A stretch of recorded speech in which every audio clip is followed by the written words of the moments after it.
하나님의 말씀 시편 122편 1절만 우리 한음성으로 합독합니다.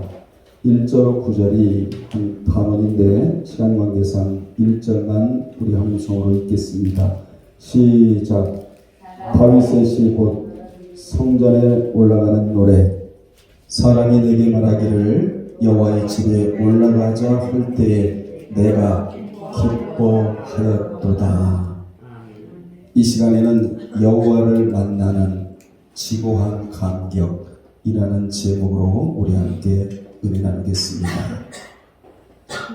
본시는 길고 긴 여정을 끝내고 다윗이 예루살렘을 정복하여 선민 이스라엘의 수도로 삼고 하나님의 언약궤를 시온산에 안치한 후에 예루살렘의 영원한 영광을 소망하며 지은 시로서 이 시를 도착하는 노래 그리고 예루살렘의 송가라고도 불리웁니다.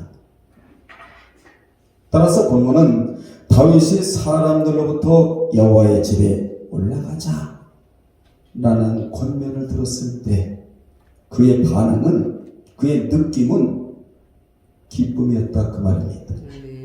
그래서 기쁨의 감정을 토로한 내용이에요. 사람들이 여호와의 집에 올라가자 이 말을 듣고 기뻐했답니다. 여러분, 오늘 본문이 주는 교훈이 크다 할진데 그는 권면을 들었을 때 내가 기뻐하였도다, 내가 기뻐하였도다 라고 했는데 이는 신앙적인 측면의 기쁨, 즉 예배를 통해 하나님을 만나는 지구한 감격을 그대로 나타내주고 있는 겁니다. 아멘. 어떻게 해요? 기쁨으로. 이 기쁨은 일반적인 즐거움이나 또는 세상이 주는 그러한 기쁨이 아니라 여호와의 성소에 나아가 하나님을 만난다는 것에 대한 기쁨이었다 그 말입니다. 아멘. 그는 우리 하나님을 만나는 것을 최대의 기쁨으로 여겼다는 것이에요. 사실 당시 다윗은 왕으로서 많은 재물이 있었습니다. 뿐만 아니라 많은 여인들도 있었습니다. 바람직한 그런 모습은 아닐지라도 또한 높은 명성 등 그의 삶의 주변에 여러 가지 기뻐할 만한 요소들이 널브러져 있었습니다. 돈도 있었고요, 명예도 있었고요, 온갖 군사도 있었고요, 없는 게 없었어요. 사방에 기뻐할 만한 요소들이 널브러져 있었다 그 말이지요. 그러나 그에게 있어서 참되고 유일한 기쁨은 그런 것이 아니었다는 것입니다. 하나님을 만나기 위해 하나님의 집으로 들어가는 것이 가장 그에게 기쁨이었다는 것입니다. 이같이 다윗은 세상의 쾌락과 하나님 주시는 기쁨의 차이를 분명히 알고 있었다는 것이지요. 오늘 예배를 드리면서 여러분도 세상이 주는 기쁨과 하나님 주시는 기쁨이 분명한 차이가 있다는 사실을 깨달으시기를 바랍니다. 그는 거룩하며 신성한 기쁨, 세상에서는 얻을 수 없는 은혜롭고 감격적인 기쁨을 주는 성전을 큰 마음에 두고 있었다는 것입니다. 따라합시다. 그는 성전을 생명처럼 여겼다는 거예요. 생명처럼. 오늘날의 교회를 생명처럼 여겼다는 것입니다. 아멘. 시편 56편의 대과로의 내용을 보면 자신은 성전에 가야 하는데 자신을 죽이려는 자들 때문에 가지 못할 때 자신의 심정은 마치 울지 못하는 비둘기 신세와 같다고 그렇게 표현을 합니다. 여러분, 비둘기는 울어야 되거든요. 꼭 울어야 되는데 성전에 가지 못하는 이 울음을 울 수 없었다는 것이지요. 자신은 울고 싶어도 울지 못하는 비둘기의 신세가 되었다고 그런 시편 56편 대화로에서 우리들에게 그대로 전해주고 있는 겁니다. 다윗은 여호와의 집에 올라가자는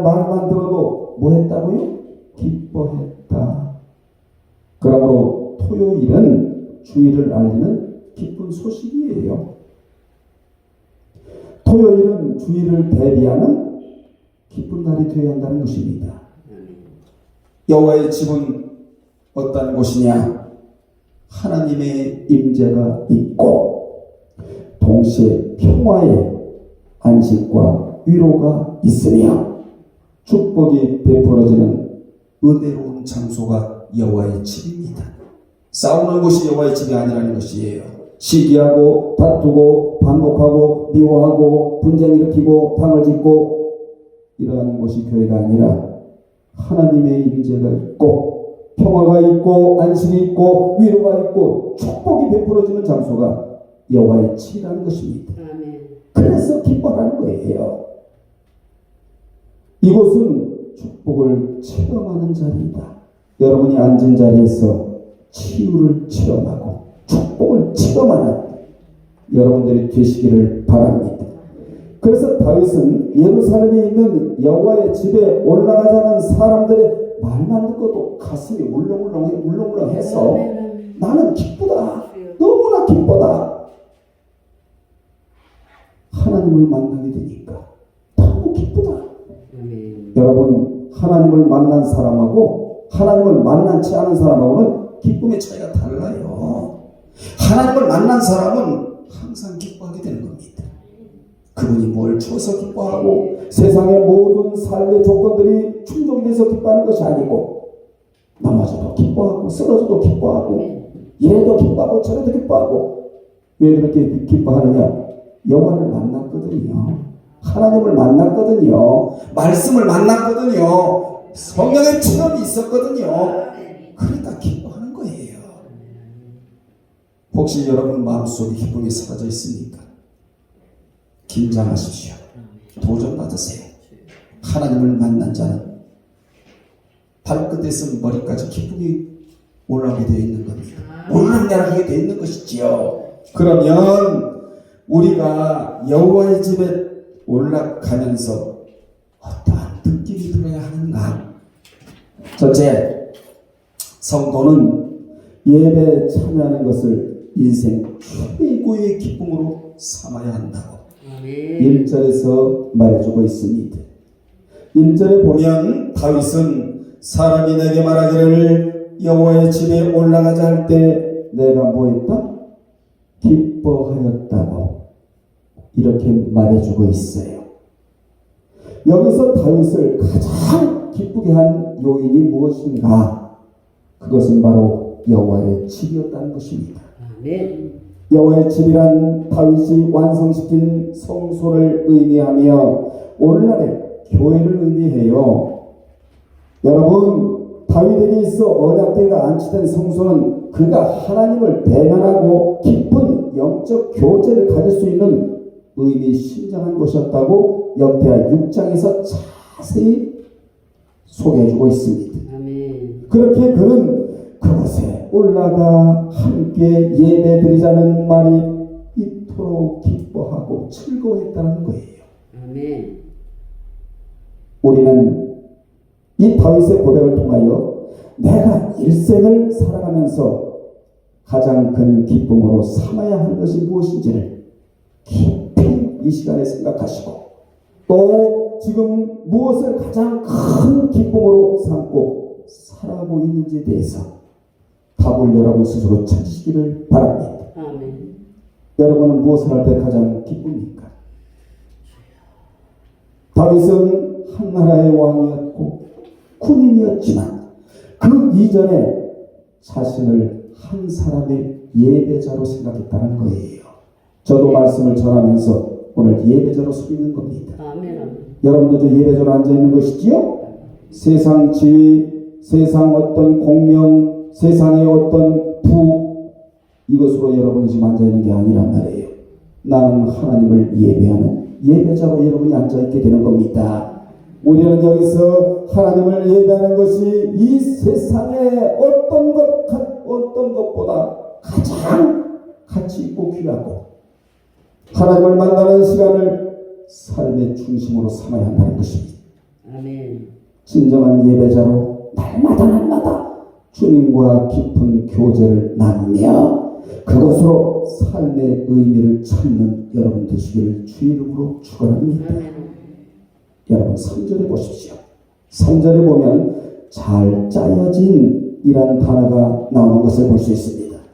잘 짜여진 하바르라는 단어인데 이 단어는 결합하다, 영적인 의미로 쓰인 거예요.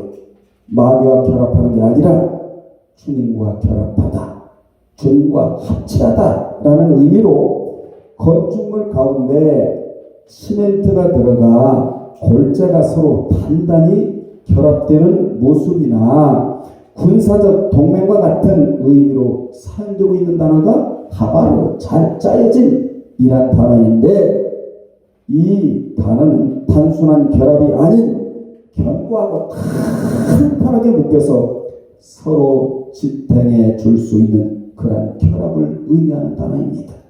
이 단어가 여기 들어오는 거예요, 지금요. 왜 이 단어가 여기 들어올까요? 하나님을 기쁨으로 만나는 자는 하나님과 결합이 된다는 것입니다. 하나님과 하나가 된다는 거예요. 그러면 축복의 통로가 확 열어지게 되는 것입니다. 그렇습니다. 이같이 우리는 하나님과 단단히 결합되어야 신앙을 지탱할 수가 있다는 교훈을 받아야 합니다. 그렇습니다. 우리는 무엇보다도 신앙이 잘 짜여져야 한다. 쇠타를 짜듯이 듬성듬성 짜지 아니하고 촘촘히 디테일하게 세밀하게 잘 짜져야 된다는 거예요. 혹시 여러분의 신앙이 어떻게 짜져 있는가를 점검하시기를 바랍니다. 오늘 하나님께서 여러분에게 점검표를 많이 주신 것 같습니다. 실례로 유대인들은 자녀의 신앙을 어머니가 짜줘요. 아버지는 훈계하고 어머니가 신앙을 짜주는데 자녀가 말을 알아들을 정도가 되면 온 가족이 식탁에 둘러앉고 자녀를 식탁 위에 앉힌 후에 엄마가 이렇게 말합니다. 엄마 품에 안겨라.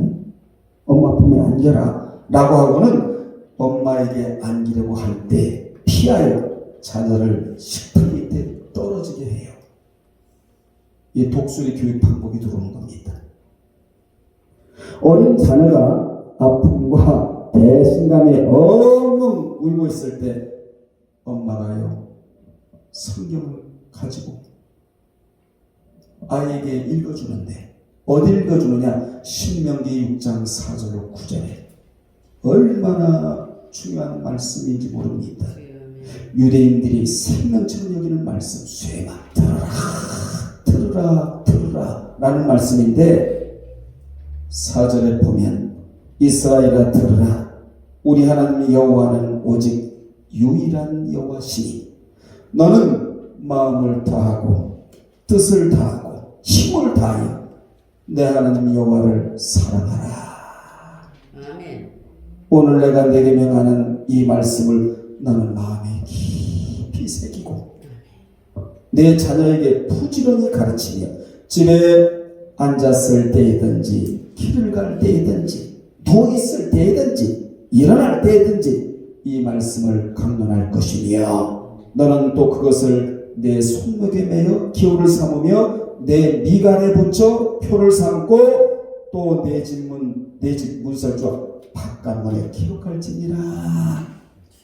이 말씀을 또렷또렷 읽어주고는 얘야 엄마도 사람이라 엄마도 가끔 거짓말을 할 때가 있어. 하지만 우리 하나님은 절대로 거짓말을 안 하셔. 엄마는 너를 가끔 피할 때도 있지만 하나님은 내가 피하지 않는 한 절대로 네 곁을 피하시질 않아. 떠나시도 않아. 하나님 버리시도 않아. 이 교육을 철저히 엄마가 시킵니다. 이것이 그들만의 독특한 밥상머리 교육이에요. 이 교육이 제1차 교육입니다. 여러분 이 교육을 온라인에 받지 아니하고 학교를 가니까 애들이 엉망인 거예요. 유대인들은 이 밥상머리 교육, 이 교육에서 천재가 나온다는 사실입니다. 아멘. 교육은 제2의 천성을 바꾼다는 말이 있잖아요. 교육은 100년 직이라고 그러잖아요. 여러분도요, 출생한 대로 되는 게 아니라 길러진 대로 된다는 사실을 기억해야 돼요. 사람도 난 대로 되는 게 아니잖아요. 길러진 대로 되듯이 교인들도 중생한 대로 되는 것이 아니라 철저히 말씀으로 양육받은 그대로 여러분의 신앙이 서있기도 하고 넘어지기도 하고 하나님 앞에 은총을 받기도 하고 은총을 받지 못하기도 하고 이렇게 여러분 양육받은 대로 된다는 사실을 이 시간에 기억하시기를 바랍니다. 두 번째, 예배를 예배되게 하는 가장 필수적인 요소는 감사라고 4절에서 말해주고 있습니다. 4절에 자세히 보면 여호와의 지파들이 여호와의 이름에 감사하려고 여호와의 집에 올라간다고 이렇게 말해주고 있는데, 여기서 우리는 사람들이 여호와의 집을 향해 올라가는 분명한 목적을 알아야 합니다. 그것은 여호와의 이름에 감사하기 위한 것이었답니다. 하나님을 찾는 자라면 반드시 가져야 할 마음이 있는데 이를 본문에서는 감사라고 증거해주고 있는 겁니다. 즉 예배자는 성전에 올라갈 때 원망거리를 가지고 올라가지 말고 감사거리를 가지고 성전에 올라가야 진정한 예배자가 될 수 있다는 것입니다. 이 시대를 일컬어 원망과 파열음의 시대다 그렇게 말합니다. 성경에 보면 파열음이 왜 일어나는가에 대한 답을 에스겔 37장 1절로 10절에서 주고 있는데, 거기에 보면 은혜가 없이 마른 뼈들만 있기에 곳곳에서 뼈끼리 부딪히는 소리가 난다고, 영어로 very dry, 마른 뼈들만 있어서 그렇다고 그렇게 말해주고 있습니다. 여러분, 교회 안에도 말씀을 듣기 싫어하는 마른 뼈들이 있어요. 절대로 여러분들은 마른 뼈들이 되지 않기를 바랍니다. 마른 뼈들이 어떤 자들이냐? 소리만 요란하게 내는 자. 그래서 교회는 하나님의 음성이 여러분의 음성보다 커야 건강한 교회가 되는 거예요. 하나님의 음성보다 여러분의 음성이 더 강하게 나온다면 이 교회는 건강한 교회가 아니에요. 말씀이 여러분의 심령이 여러분의 귓전을 때리고 말씀이 울려 퍼져야 여러분의 심령이 건강이 된다 그 말입니다. 한 사람 한 사람이 건강하면 교회 전체가 건강할 거 아니겠습니까? 여러분 모두는 성령의 은혜의 생기가 들어가고 아멘. 제가 병원 문병을 갔다 왔다고 그러잖아요. 가니까요, 그 머리맡에 뭐가 있습니까? 모니터가 있어요.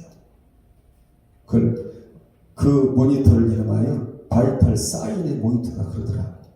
이게 바이탈이 뭔 줄 아세요? 활력의 기력을 체크하는, 활력을 자세히 기록하는, 이게 바이탈이더라고요. 호흡이 어떤지, 또 맥박이 어떤지, 혈압이 어떤지, 또 산소 포화도가 어떤지, 마지막에 체온이 어떤지, 이게 5가지예요. 이 5가지가 정상이 아니면요, 삐삐삐 소리가 나. 여러분의 신앙이 경고의 음이 울리는 난리가 나는 겁니다. 호흡도 건강하고, 맥박도 건강하고, 체온도 건강하고, 또 뭐 또 혈압도 건강하고, 산소 포화도도 건강하고. 이거 의과대에 다뤄왔는데 나는 5가지가 건강해야 사람도 건강하듯이 여러분의 신앙이 뼈가 되면 건강치를 못해요. 살아 들어가 버려요. 뼈에 은혜의 살이 붙고 생기가, 하나님이 살아계신 숨, 이게 생기가 들어와서 여기 앉아도 건강한 모습이에요. 저기 앉아도 건강한 모습이에요. 이런 건강한 모습이 되면 얼마나 좋겠습니까? 마른 뼈만 앙상한 이스라엘이 에스겔이 대언하는 말씀을 듣자 생기가 그들에게 들어가 그들이 곧 살아나 일어나 극히 큰 군대가 되었다고 우리에게 소망의 메시지를 던져주고 있습니다. 여러분, 말씀 듣기 전에는 바짝 마른 에스겔 골짜기의 뼈들이 말씀을 듣고 난 후 불화가, 즉 축복의 골짜기에 나와 있는 자들이 되었다는 것입니다. 은혜가 없는 뼈만 있는 골짜기는 에스겔 골짜기이고, 여호사밧 왕이 모압과 암몬 연합군에게 이긴 후 여호와께 송축한 골짜기는 축복의 골짜기는 불화가 골짜기이다. 여러분, 어느 골짜기에 나와 있습니까? 여러분, 어느 골짜기에 나와 있습니까? 이 영상을 듣는 모든 분들이요, 어느 골짜기에 나와 있습니까? 혹시나 에스겔 골짜기에 나와 있지는 않습니까? 오늘 완전히 벗어나 축복의 골짜기, 하나님의 관심이 머무는 불화가 골짜기에 나와 있는 여러분 되시기를 바랍니다. 아멘. 성경에 보면 두 산이 나오잖아요. 그리신산이 나오고 에발산이 나오는데, 에발산은 민둥산이에요. 비가 내리질 않아요. 척박해요. 하나님은 에발산을 벗어나 그리신산은 물이 있고 공기도 좋고 산도 푸르르고 산미도 푸르르고 하나님의 관심이 머물러 있는 그리신 산 앞에 나와 신앙생활하라고 말씀해주고 계시지 않습니까? 그 산 앞에 나와야 말씀을 먹는, 신앙이 영으로가는, 신앙이 살찌는 이런 신앙자가 된다는 것이지요. 여러분, 예배를 예배되게 하는 가장 필수적인 요소가 바로 감사인데, 성경에 등장하는 위대한 인물들은 어떠한 상황에서도 한결같이 하나님 앞에 감사로 나아간 자들이었습니다. 욥은 한날에 재산과 자녀들까지 몽땅 잃은 그 처참한 순간에도 하나님께 찬양을 올렸대요. 아버지. 욥기 1장 20일. 지금 찬양 올릴 수 있는 상황인가요? 그런데도 찬양을 올렸대요. 왜 올렸을까요? 나는 하나님을 믿고 섬기는 데 있어서 뭔가 하나님이 나에게 뭔가를 많이 주셔서 나는 하나님을 섬기고 섬기지 않고 그런 자가 아니라는 거예요. 하나님이 하나님 되시기 때문에 나는 피조물로서 마땅히 창조주가 되신 하나님을 섬길 뿐이라는 것입니다. 이 얼마나 위대한 신앙입니까? 하나님이 하나님 되시기 때문에 우리가 마땅히 섬겨야 될 것이 아니겠습니까? 다니엘은 사자굴에 들어갈 수밖에 없는 상황에서도 이전과 동일하게 하나님께 감사했다고 다니엘서 6장 10절에 명예 잃을 거 알고 사자굴에 들어갈 거 알고 왕의 총명일 것도 알고 모든 것이 다 사라질 것 알고 수석 국무총리 자리에 이른 것도 알고 몰랐던 게 아니에요. 알고도 나는 절대로 우상을 숭배하지 않겠다. 하나님께 나가면 하나님이 내 생명을 잡아주실 것이다.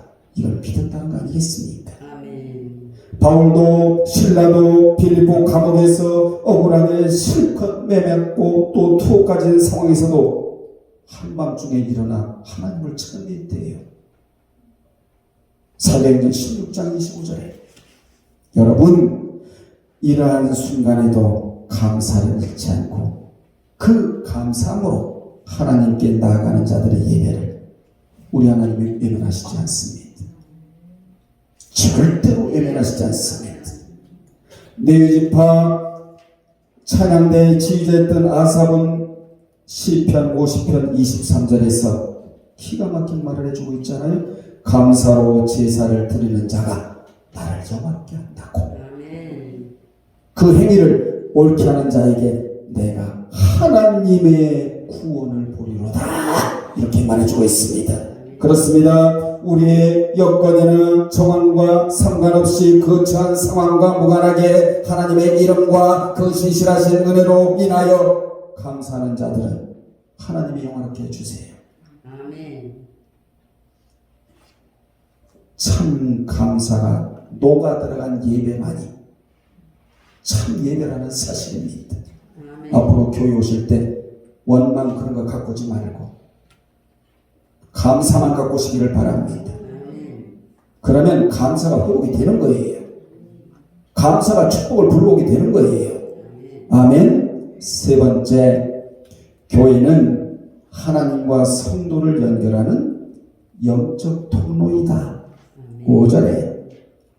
5절에 보면 거기에 심판의 보좌를 두셨으니 곧 다윗의 집의 보좌로라고 하여 교회는 하나님과 성도를 연결하는 가장 효과적인 영적 통로라는 것을 알 수 있습니다.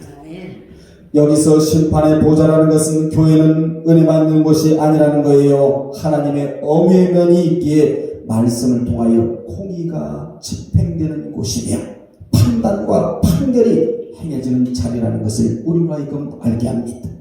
그래서 공의로운 자가 진리를 사모하게 되어 있어요. 우리 교회는 특별한 교회이기 때문에 거짓말이나 하고 하나님을 속이고 믿는 척이나 하고 이런 사람은 앉아있지 못합니다.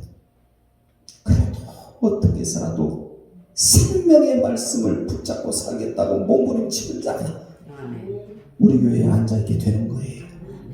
그렇게 하려면 그냥 가십시오. 소용이 없습니다. 여러분, 부족하고 연약하지만 하나님 도와주세요.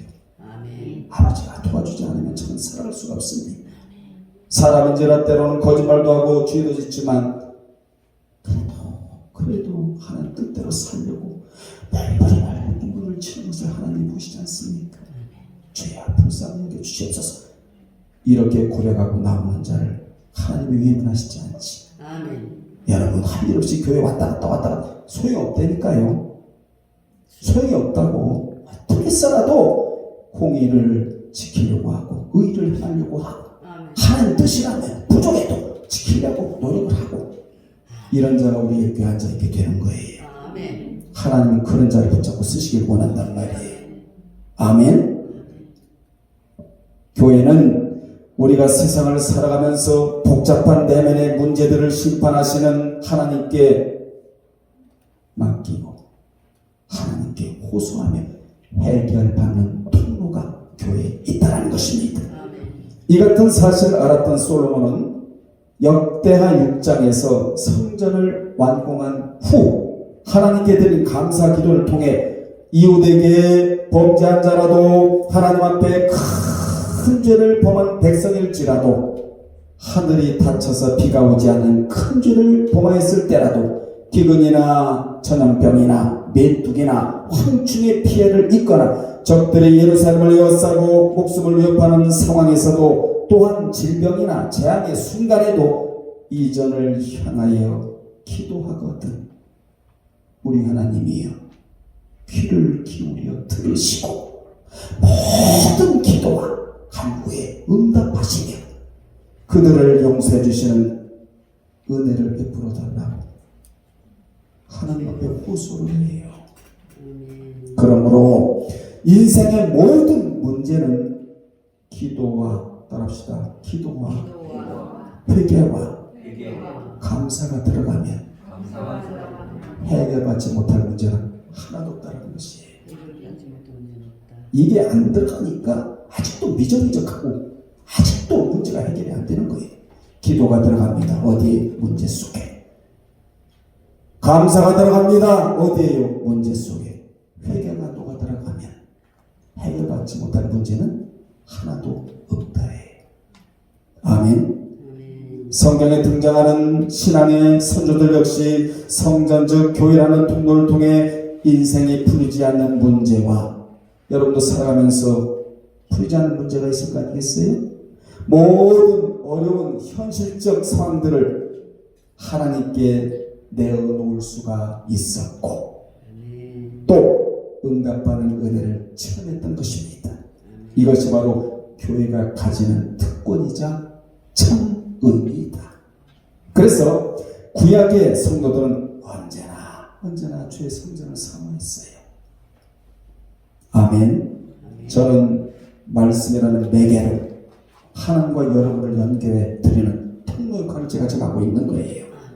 하나님은 이 통로를 통해 세상 누구도 무엇도 줄 수 없는 구원과 축복, 회복과 치료의 역사를 베풀어 주신다. 출애굽기 20장 24절에서 분명히 말씀해 주시기를 내게 토단을 쌓고 그 위에 내 양과 소로 내 번제와 화목제를 드리라. 내가 내 이름을 기념하게 하는 모든 곳에서 내게 임하여 복을 주리라고 분명히 약속해 주셨습니다. 아멘. 6절에 보겠습니다. 6절에 보면 예루살렘을 사랑하는 자는 형통하리라 라고 하셔서 교회를 사랑하는 자들은 형통하리라 라고 하셔서 하나님은 교회를 위해 헌신한 자에게 형통의 복을 내리신다고 약속해 주셨어요. 아멘. 그런데 교회에서 싸움이나 하고 미워하고 다투고 시기하고 분쟁이나 일으키고 그러고 복당하고 하면 여러분 이 복이 내려올 수가 있겠습니까? 하나님과 우리와의 관계는 법칙의 관계예요.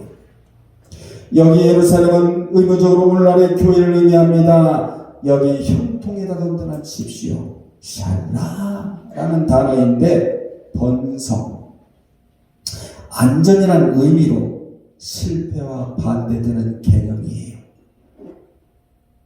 교회에 들어오면 실패하던 자가 형통하는 사람으로 바뀌게 됩니다. 아멘. 즉 어떤 일을 하든지 그 실패를 모르는 자로서 성공하는 인생을 살아가게 될 것이라는 말입니다. 아멘. 누구든지 하나님 제일주의, 아멘. 예배 제일주의로 사는 자들에게 자연스럽게 따라오는 것이 있는데 그것이 뭐냐? 석세스, 형통이라는 게 아멘. 형통. 우리 기경이도 형통. 아멘. 따라 한번 와봐요. 아멘. 무조건 형통이에요. 아멘. 하나님의 계신 곳을 사모하고 하나님을 만나는 예배를 사모하는 자들에게는 시냇가에 심은 나무와 같은 형통의 복을 주신다고 아멘. 분명히 말씀해 주셨잖아요. 시편 1편에. 그래서 이 형통이 본문의 핵심으로 등장을 해요. 예배와 형통, 감사와 형통, 말씀 사모와 형통과 다 연결된단 말이에요. 그렇습니다. 교회를 사랑하고 이를 위해 헌신하는 성도는 결국 하나님의 축복에서 제외될 수가 없다. 7절에 보겠습니다. 늘 시간이 모자라서요. 7절에 예루살렘은 곧 교회를 사랑하는 자에게 임하는 축복을 강조하는 내용이 7절인데 여기 성안에다 언더라인 치시고 성안헬이라는 단어인데 벽으로 둘러싸인 요새를 가리키는 단어로서 예루살렘을 가리키는 말이에요. 예루살렘은 성벽이 적의 침입과 공격을 막아주듯이 시온산에서 하나님과의 깊은 영적 만남을 통해서 얻게 되는 마음의 평강은 세상 어떤 것으로부터 완전하다는 것입니다. 아멘.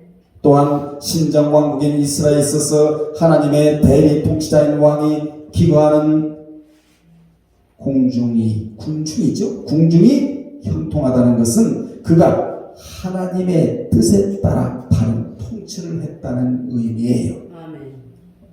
여러분의 가정이 형통할 수 있는 비결이 뭔 줄 아십니까? 여러분이 하나님의 뜻에 따라 그분의 통치를 받으면 아멘. 가정은 무조건 형통해요. 아멘. 아멘. 한마디로 말하면 신약으로 옮긴다면 성령의 통치를 받으면, 다시 말하면 하나님의 말씀이 보여주는 삶을 산다면 무조건 형통이에요. 아멘. 가정도 형통이요, 기업도 형통이요, 모든 면이 형통이에요. 이를 알았던 바울은 에베소 교회를 떠나면서 장로들 앞에서 다음과 같은 말을 합니다.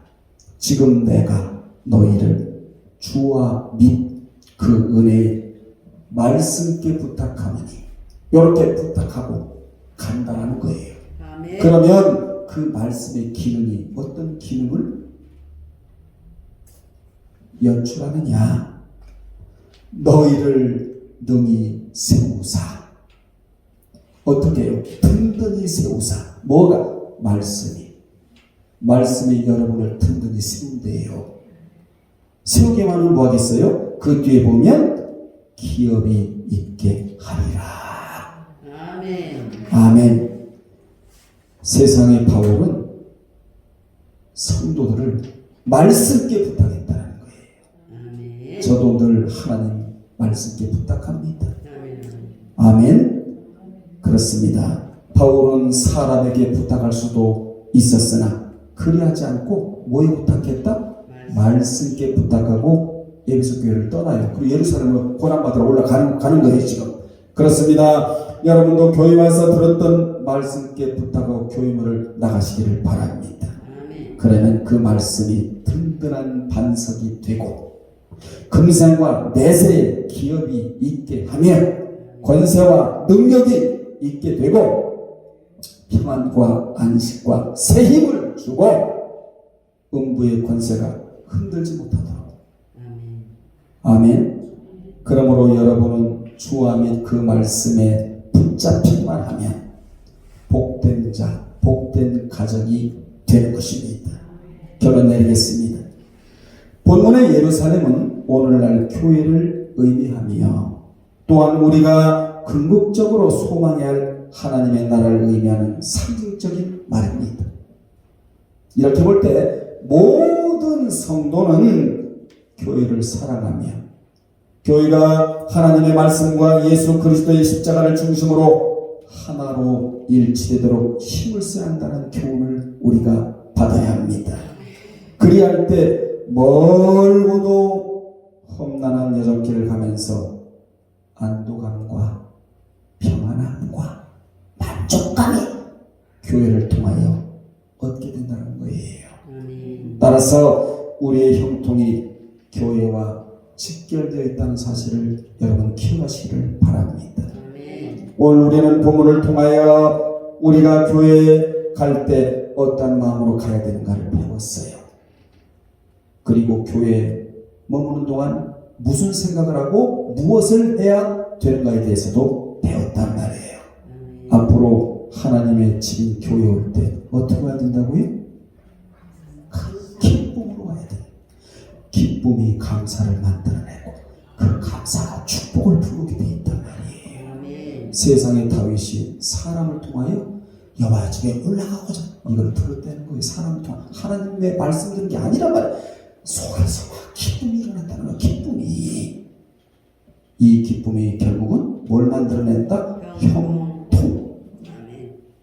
앞으로 교회 오실 때 아이고 힘들어 어려워 멀어 지긋지긋해 이런 생각으로 오시지만 안 오시는 게 나아요. 그러면 정말 다윗같이 하나님을 만나는 것이 최대의 기쁨이구나. 하나님을 만나야 내가 살아갈 수가 있고 형통의 복을 받고 살아갈 수 있다라는.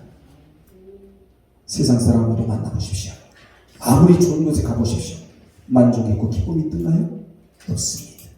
우리 하나님을 만나야 그분이 주시는 평안, 그분이 주시는 기쁨, 그분이 주시는 형통, 이걸 받고 우리가 살아갈 수가 있게 되는 거예요. 교회 오셔서 늘 감사하는 마음으로 임하시기를 주님의 이름으로 축원합니다. 기도하겠습니다. 하나님 아버지, 다윗은 사람들의 입에서 나오는 여호와의 선에 올라가고자 하는 말을 듣고 너무나 기뻐했다고 했습니다.